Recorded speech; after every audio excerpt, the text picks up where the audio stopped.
সন্তানের প্রতি বাপ মার দায়িত্ব আছে না নাই? কি দায়িত্ব?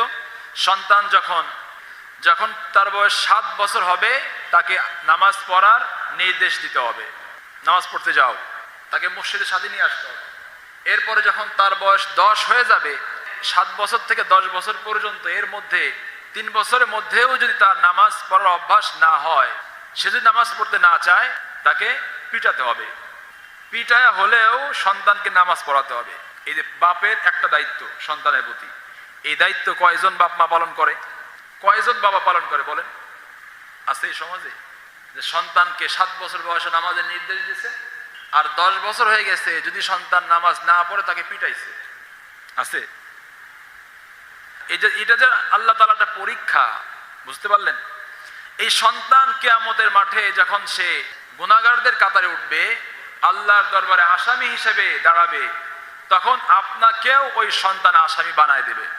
আমাকে আমার বাবা নামাজ পড়ার নির্দেশ দেয় নাই। 7 বছর বয়সে যখন আপনি আপনার সন্তানকে নামাজের নির্দেশ দিবেন, তখন সে মসজিদে আসবে, আসার পর নামাজে দাঁড়াবে। সে তো নামাজ পড়তে জানে না।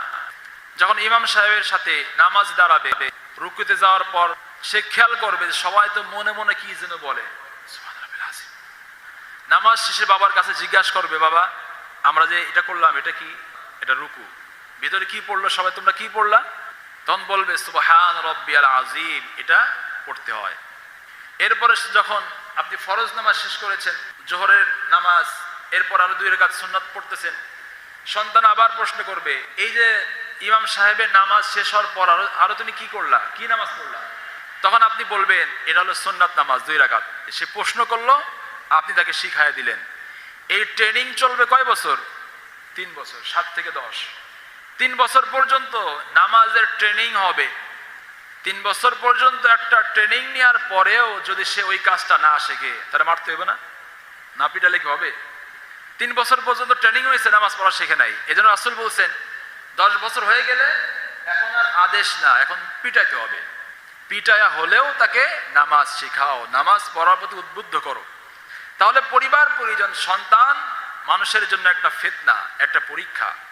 সুতরাং এই পরীক্ষার কাফফারা হচ্ছে নামাজ, দান সদকা করা, রোজা রাখা, মানুষকে ভালো কাজের আদেশ করা, অন্যায় কাজে বাধা দেয়া। যদি বাধা দেন, অনেকে বলে যে আপনার সমস্যা কি?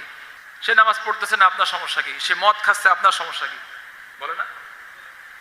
তাহলে অন্যায় কাজের বাধা দিতে গেলেও সমস্যা আছে। এজন্য আল্লাহ তাআলা বলছেন অন্যায় কাজে বাধা যে দেয় সেটা তার গুনার জন্য কাফফারা হয়ে যায়।